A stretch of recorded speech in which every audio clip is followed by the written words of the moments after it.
जय हिंद। आप देख रहे हैं बाहु एक्सप्रेस और मैं हूं आपके साथ राजेंद्र राणा। इस समय सुंदरबनी के कांग्रेस मुख्यालय में मेरे पीछे तस्वीरों में आप देख पा रहे हैं कि कितनी संख्या में यहां पर कांग्रेस के पदाधिकारी, यहां पर जो कांग्रेस ब्लॉक समिति की ओर से यहां पर बैठक आयोजित की गई थी। इस बैठक में काफ़ी संख्या में यहां पर सुंदरबनी के लोग, सुंदरबनी कांग्रेस के जो पदाधिकारी थे वो यहां पर पहुंचे और इस बैठक की अध्यक्षता यहां पर कांग्रेस के चीफ स्पोक्स पर्सन और पूर्व एमएलसी रविंद्र शर्मा इस बैठक की इस समय अध्यक्षता कर रहे हैं और इस बैठक को इस समय प्रेजाइड करने के लिए, हेड करने के लिए यहाँ पर सुंदरबनी में पहुंचे हुए हैं। बात करना चाहेंगे उनसे, जानना चाहेंगे कि आज आपका जो अहम मुख्य लक्ष्य क्या रहा यहाँ पर सुंदरबनी के अंदर। जो कार्यकर्ता बैठक जो आपने कॉल की, यहाँ पर काफ़ी संख्या में कांग्रेस के पदाधिकारी यहाँ पर बुलाए, क्या मामला था आज की आपने इतनी संख्या में यहाँ पर पदाधिकारी बुलाए और इतनी शॉर्ट नोटिस के अंदर आपने आज बैठक की?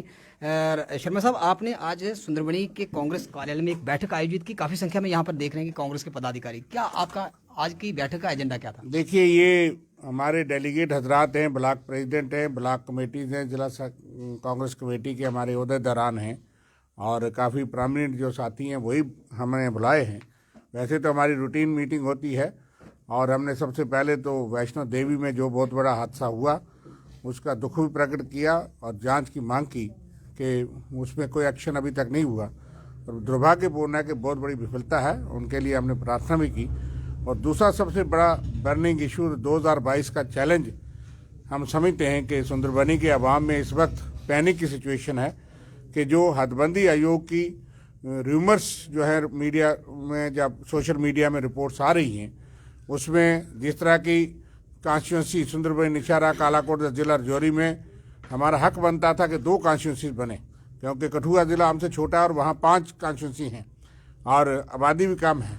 जम्मू डिस्ट्रिक्ट के बाद सबसे बड़ा जिला रजौरी जिला है, लेकिन अगर एक कॉन्स्टिट्यूंसी हमको मिल रही है तो बड़ी बनाई कॉन्स्टिट्यूंसी को तोड़ फोड़ करके जिस तरीके से रिपोर्ट्स आ रही हैं उस पर बहुत ही गंभीर चिंता है और पैनिक है, लोगों में गुस्सा भी है।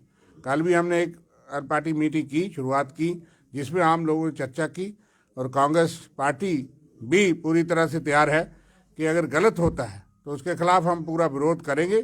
जो डेमोक्रेटिक राइट है, जमहूरियत राइट है कि सुंदरबनी 70 साल निशारा और सुंदरबनी इकट्ठे रहे और आज अगर नए सिरे से सोचा जा रहा है, लोग तो सोचते हैं कि सुंदरबनी को अगर अलग किया जाएगा तो एक नई कॉन्स्टिट्यूंसी बनेगी, लेकिन उसका नतीजा ये निकल रहा है कि सुंदरबनी के भी को 2 टोटे किए जा रहे हैं और कालाकोट को भी कॉन्स्टिट्यूंसी बड़ी जद्दोजहद के बाद मिली थी और कालाकोट भी एक इंडिपेंडेंट कॉन्स्टिट्यूंसी थी और उनको भी मर्ज, आधा इलाका कहीं दूसरी तरफ, आधा इलाका सुंदरबनी के साथ। तो ये सुंदरबनी कालाकोट को बिलखुलूस तबाह करने की बात है और निशारा को भी अगर अलग करना था, एक कालाकोट, निशारा, सुंदरबनी के आसपास के इलाके एडजस्टमेंट करके बन सकता था। उसका फ़ायदा क्या हुआ सुंदरबनी, कालाकोट और निशारा को?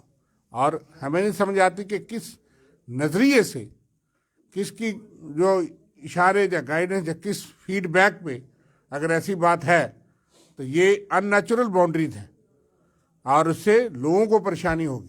तो अगर कालाकोट का जो क्षेत्र, ये प्रेस सीमेंट आयोग की रिपोर्ट, ये एक लगातार जो रूमर्स आ रहे हैं कि कालाकोट का कुछ एक क्षेत्र सुंदरबनी के साथ जोड़ा जा रहा है, अगर कालाकोट का कुछ एक क्षेत्र जिस प्रकार से 2 तहसील को सुंदरबनी के साथ जोड़ने के रूमर्स आ रहे हैं, अगर ये तहसील जुड़ती है तो कांग्रेस क्या करेगी? कांग्रेस प्रदर्शन करेगी, कांग्रेस लोगों की आवाज़ बुलंद करेगी, कांग्रेस ऑलरेडी कर रही है। तो अगर कांग्रेस पार्टी आपको यहाँ से अपना मैंडेट देकर, विधायक का मैंडेट देकर यहाँ से उतारती है, तो आप उस क्षेत्र के अंदर फिर वोट मांगने जब जाएंगे तो जनता आपसे सवाल करेगी। हाईकमांड का जो फैसला होगा उसके लिए तो हम लड़ेंगे ही, लेकिन सिर्फ लड़ना और क्षेत्र जीत हार नहीं हो, अगर हो सकता है उसका हमें फायदा ही हो सियासी तौर पे, कि उसका नुकसान ना हो। लेकिन मेरा सवाल ये था कि अगर कालाकोट की 2 तहसील अगर आपके साथ जुड़ जाती है, जिस प्रकार आपने कहा कांग्रेस प्रदर्शन करेगी, अगर वो 2 तहसील सुंदरबनी के साथ आती है, विधानसभा अगर सुंदरबनी कालाकोट एमर्ज हो जाती है, तो आप विधायक हैं, तो जब जनता में जाएंगे जनता तो सवाल करेगी कि आपने प्रदर्शन किया। हमने नहीं बनाया, सवाल उनसे करना चाहिए जो बनवा रहे हैं, जो बना रहे हैं। आज हम ये जरूर मानते हैं कि इस वक्त तो लोग जानते हैं, समझदार हैं। मैं कहता हूं कि इसका नहीं कि सियासी मुझे फ़ायदा होगा या नुकसान होगा, लेकिन लोगों को नुकसान होगा। कालाकोट एक बनी बनाई कॉन्स्टिट्यूंसी है, उनको भी नुकसान होगा, सुंदरबनी को भी नुकसान होगा, ठीक है। और इशारा भी लगता है कि रिजर्व होगी अगर, तो अच्छी बात है, हर एक का हक है, उसका हम विरोध नहीं करते। लेकिन बैरीपत्तन तहसील का इलाका पार अगर होगा तो वो एनपुर से आगे सारा इलाका है हमारी, तो इसलिए हम हदबंदी के उस पर सियासी फायदा नुकसान देख करके मेरा ये इशारा है कि कॉन्स्टिट्यूंसी नहीं बनाई जानी चाहिए। लोगों की सहूलत, लोगों की एस्पिरेशंस डिलिमिटेशन कमीशन को मद्देनजर रखनी चाहिए, क्योंकि हम तो 70 साल इकट्ठे रहे, 96 से काला कोट अलग हो गया सुंदरबनी नौशहरा वाले, अगर इससे बेहतर तो इकट्ठे रहते। लेकिन मांग थी सुंदरबनी वालों की कि एक कॉन्स्टिट्यूंसी बनाई जा सकती थी और बनानी चाहिए थी, उसमें आसपास का इलाका जरूर जोड़िए, जितनी आबादी का पैमाना है वो करिए। नौशहरा की 4 पंचायतें जो है वो कालाकोट के साथ थी, नारी और संगपुर, तो उसमें कोई अगर फर्क नहीं पड़ा। तो आज आप तहसील के ये कोई ऐसी नहीं कि यहाँ पे बहुत बड़ी इनकन्वीनियंस हो रही है। इसके बारे में कल हमने फैसला किया, मैं ही एक मेमोरेंडम जॉइंटली हम बना रहे हैं कि हम सारे रिक्वेस्ट करेंगे। अभी तक हमें सही तथ्य नहीं पता, लेकिन जो पब्लिक डोमेन में बातें हैं वो गंभीर चिंता का विषय है। और यहाँ तो मैं समझता था कि 2 कॉन्स्टिट्यूंसी बनेगी, 2 नहीं बन रही, 1 बन रही है, तो उसमें इंसाफ होना चाहिए। हम किसी के इलाके के खिलाफ नहीं है, लेकिन मैं समझता हूँ कि कालाकोट के साथ ही बहुत बड़ी बेइंसाफ़ी है, सुंदरबनी के साथ भी है कि एक नई कॉन्स्टिट्यूंसी जहाँ बनती, कालाकोट के आसपास के इलाका जिसको आप र्योरी या उधर मिला करके बनाना चाहते हैं, वो कालाकोट के साथ जुड़ता है। और कालाकोट तहसील या तिराड़ तहसील, सियोट और सुंदरबनी को इकट्ठा करके आप बनाना चाहते हैं, तो इसमें लोगों की इनकन्वीनियंस है। खासकर सुंदरबनी के 2 टोटे जो होने, ये कोई भी पार्टी, कोई भी जनता बर्दाश्त नहीं करती। सबसे ज़्यादा फ़र्ज तो भारतीय जनता पार्टी का कि वो आगे हों, ये किसी पार्टी का मकसद नहीं है, लोगों के अवाम का मसला है। हम तो कहते हैं कि सारी पार्टियां आएँ और ये बात करें, कोई जंग लड़ने की बात नहीं है, लेकिन हम संघर्ष करेंगे, जितना कानूनी जमहूरियत के संघर्ष होता है इस बात के लिए करेंगे। मैंने हमेशा कोशिश की और मुझे पता है कि अलग कॉन्स्टिट्यूंसी कालाकोट को भी नुकसान होगा, कि अगर कोई कॉलेज मिलना था तो नौशहरा में कॉलेज था, जब मैं एमएलसी था तो कालाकोट को मिला था। सुंदरबनी के लिए मुझे संघर्ष करना पड़ा, तब जाकर मिला, हॉस्पिटल मिला, एसडीएम मिला। ये संघर्ष अगर मैं एमएलसी ना होता शायद ये चीज़ें ना होती। इसलिए कल विधायक यहाँ का होगा, कालाकोट का होगा, नौशहरा का होगा, हमें खुशी होगी। तो हम जो चाहते हैं, हमारा किसी के साथ विरोध नहीं, वो सियासी चुनाव की बातें हम सोच लेंगे, उसके लिए कांग्रेस हर जगह है। जम्मू कश्मीर को जिस प्रकार यूटी बनाने के बाद यहाँ पर 6 नई सीटें, जम्मू कश्मीर के अंदर विधानसभा की नई 6 सीटें मिलने जा रही है, जिस प्रकार भाजपा यहाँ पर दावे कर रही है कि 50+ मिशन लेकर यहाँ पर मुख्यमंत्री बनाएंगे, क्या कांग्रेस को फायदा होगा इसका कि जो 7 सीटें बढ़ रही हैं? देखिए, वो भाजपा जितना मर्जी मिशन रखे, मगर यह है कि लोगों की रूह जो है इस वक्त कहती है कि परिवर्तन लाना है।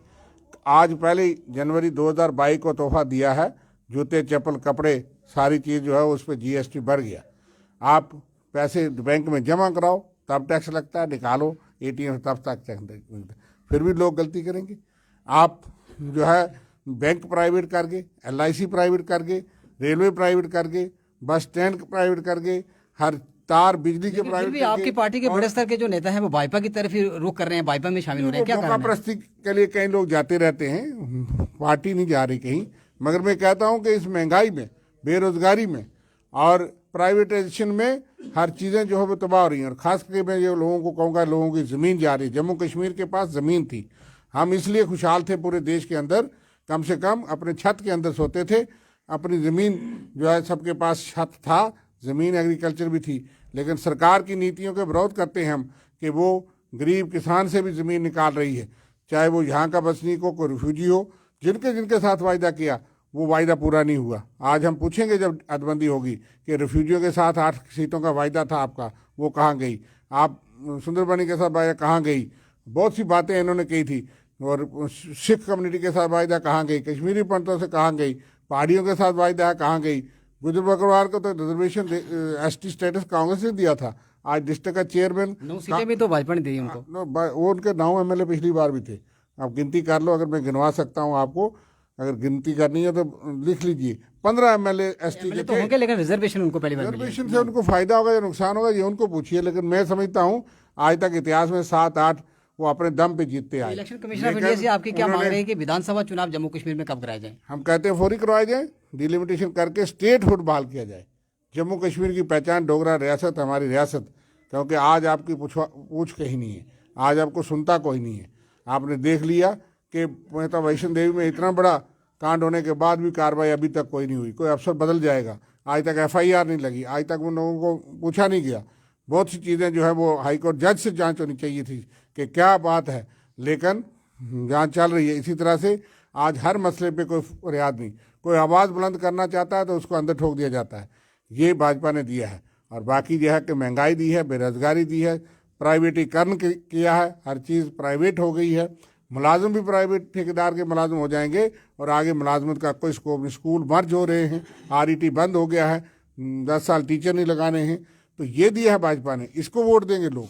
और क्या किया, बहुत बड़ी बात को बताइए। आज सुंदरबनी अंदर आज अगर एडिशनल डिस्ट्रिक्ट है, SDM है, तो हमारा दिया हुआ। आज अगर हॉस्पिटल है 18.5 करोड़ का, मुकम्मल बिल्डिंग नहीं हुई, उसमें अभी करोड़ रुपए की मशीनरी लगनी है, 8 साल में वो नहीं लगा। 900 बच्चा दर हो रहा है, जो कॉलेज मैंने दिया था 10 साल पहले, अभी तक बिल्डिंग मुकम्मल नहीं हुई। 900 बच्चा 4 कमरों में पढ़ रहा है, पढ़ सकता है। और इसी तरह से बैरीपत्र की लिफ्ट इरीगेशन सबसे बड़ा प्रोजेक्ट आज तक 100 साल में मैंने लाया था, कि जिसमें 52 करोड़ रुपए का प्रोजेक्ट था, लेकिन वो आज तक देखिए कहाँ पड़ा हुआ। 15 करोड़ रुपये खर्च होने के बाद बिजली का स्ट्रक्चर खड़ा है। बड़े बड़े जो चीज़ें थी, यहाँ स्टेडियम नहीं बन पाया। वहाँ ग्राउंड पे तो 15 लाख भी लगा हुआ नहीं दिखता। वहाँ जो पावर स्टेशन बना है वो जो है वो बिजली का कंपोनेंट अलग था, और कुछ काम ठेकेदार को पेमेंट हुई है। वो तो किसी कांग्रेस या किसी ने घोटाला नहीं किया, वो जा करके पूछिए। मैं बिल्कुल कहता हूँ, लिफ्ट इरीगेशन में 52 करोड़ रुपए का प्रोजेक्ट आया, और इसके साथ एंड्स भी आई बुद्धल में, वो बन रही है। में पड़ा हुआ है, जो लिफ्ट इरिगेशन वो था। क्यों बंद पड़ा हुआ? क्योंकि स्टेट ने अपना शेयर देना था 10%, 90% सेंटर ने देना था, और उसमें बिजली का जो वहाँ प्रोजेक्ट है वो सारा बन गया है, वो सड़ रहा है, लेकिन वो बना नहीं। और बाकी नहर जो खुदी थी, ठेकेदार ने अपने पैसे लिए होंगे, वो चला गया।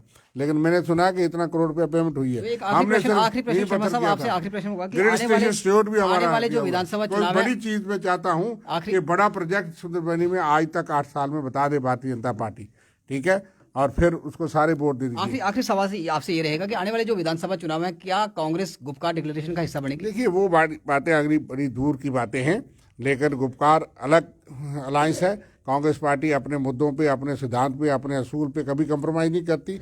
सियासी हार और जीत का फ़ायदा दे के नहीं करती। सीट एडजस्टमेंट कहीं कहीं होती है, वो लोकल लेवल पे हमारा अरेंजमेंट था, जैसे यहाँ भी हमने किया था, सीट लेवल एडजस्टमेंट की, और यहाँ पे हमने किसी इंडिपेंडेंट को समर्थन किया, क्योंकि हमारी पहली जंग भारतीय जनता पार्टी के खिलाफ रहती है कि सियासी, क्योंकि जिस तरह के देश में विभाजन, नफरत की राजनीति, उसमें कई बार कंप्रोमाइज़ कई मुद्दों पे आपको झुकना पड़ता है। इसलिए मगर गुपकार अलायंस, गुपकार का अपना मुद्दा होगा, एजेंडा होगा, उससे कांग्रेस पार्टी का कोई लेना देना नहीं। हम देशभक्त, देश का दंगा, देश की एकता अखंडता पर कभी कंप्रोमाइज़ नहीं कर सकते। सियासत दूसरी बात है, राष्ट्र पहले है, हमने कुर्बानियाँ दी हैं देश के लिए, प्रधानमंत्री खोए हैं, इसलिए कोई अलग नारा देता है, उनके साथ हम भी डील करते आए। लेकिन जहाँ तक राजनीति के तौर पे कई जगह भारतीय जनता पार्टी ने जो दमन की नीति शुरू की है, वो डेमोक्रेसी के खिलाफ है। इसके खिलाफ हम कई जगह हाथ मिलाते हैं। उसका मतलब ये नहीं कि हम अपनी नीति पे, नीयत पे, देश की एकता और अखंडता पे, देश के तिरंगे पे, देश की शान पे कभी कंप्रोमाइज़ करते हैं, उसका कोई सवाल नहीं पैदा होता। कांग्रेस लास्ट पार्टी होगी कि कहीं इस बात पे, लेकिन भारतीय जनता पार्टी उन्हीं के साथ सत्ता में है आज भी। करगिल के अंदर Bharatiya Janata party, PDP, national conference, आज भी करगिल हिल काउंसिल में उनका गठबंधन है। भद्रवाह के अंदर, ठाठरी के अंदर BJP उन्हीं पार्टियों के साथ अलायंस में सत्ता में है, उनकी म्यूनसिपल कमेटियां हैं, उनसे पूछिए जा करके। लेकिन कांग्रेस पार्टी उनके साथ कहीं अलायंस में नहीं है, सत्ता में। इसलिए वो हमारा तो उनका फिर भी था, वो कल तक तो उनके साथ मुख्यमंत्री उन्होंने बनाया हुआ था, कल उसी पार्टी को उन्होंने मुख्यमंत्री बनाया था। कल वही लोग जो पाकिस्तान की बातें करते थे, उनको मुख्यमंत्री और बनाने को तैयार थे, जिनके पिताजी हुर्रियत कॉन्फ्रेंस में रहे। इसलिए भारतीय जनता पार्टी का कोई सिद्धांत नहीं, उनका सिद्धांत, उनका धर्म, उनका सत्ता है।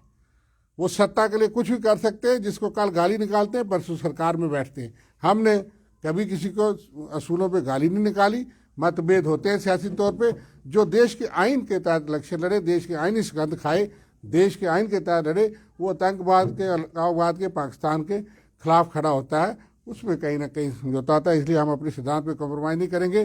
फिलहाल जो जंग है, इसके लिए सब मिल के संघर्ष करेंगे। धन्यवाद। तो और ये थे इंसाफ। कांग्रेस पार्टी के वरिष्ठ नेता, पूर्व MLC, chief spokes person Jammu Kashmir Ravindra Sharma बता रहे थे कि कांग्रेस आने वाले विधानसभा चुनावों में अपने दम पर, अपने सिद्धांत पर इलेक्शन लड़ेगी, गुपकार डिक्लेरेशन का हिस्सा नहीं होगी। लेकिन देखना ये दिलचस्प होगा कि क्या आने वाले विधानसभा चुनावों में गुपकार डिक्लेरेशन का कांग्रेस हिस्सा बनेगी। जिस प्रकार से रविंद्र शर्मा जी ने मांग की कि आने वाले जो विधानसभा चुनाव है वह शीघ्र कराए जाए, क्योंकि कांग्रेस पार्टी को कहीं ना कहीं ये डर सता रहा है कि उसके जो बड़े स्तर के जो नेता हैं, अगर चुनाव धीरे डिले होते हैं तो उनके बड़े स्तर के जो नेता, जिस प्रकार ऑल पार्टीज के नेता अपनी अपनी पार्टियों को अलविदा कहकर भाजपा की ओर बढ़ रहे हैं, कहीं इनके भी बड़े स्तर के जो नेता भाजपा में शामिल ना हो जाएं। लेकिन इन्होंने कहा कि विधानसभा सुंदरबनी के साथ कालाकोट का क्षेत्र अगर जोड़ा जाता है तो कांग्रेस संघर्ष करेगी। देखना यह होगा कि आने वाले विधानसभा चुनावों में कौन कौन सा क्षेत्र सुंदरबनी के साथ जोड़ा जाता है और आने वाली रणनीति क्या होगी, देखना और भी बड़ा दिलचस्प होगा। फिलहाल आप जुड़े रहे बाहु वीडियो जर्नलिस्ट सचिन राणा के साथ। बाहु में राजेंद्र राणा।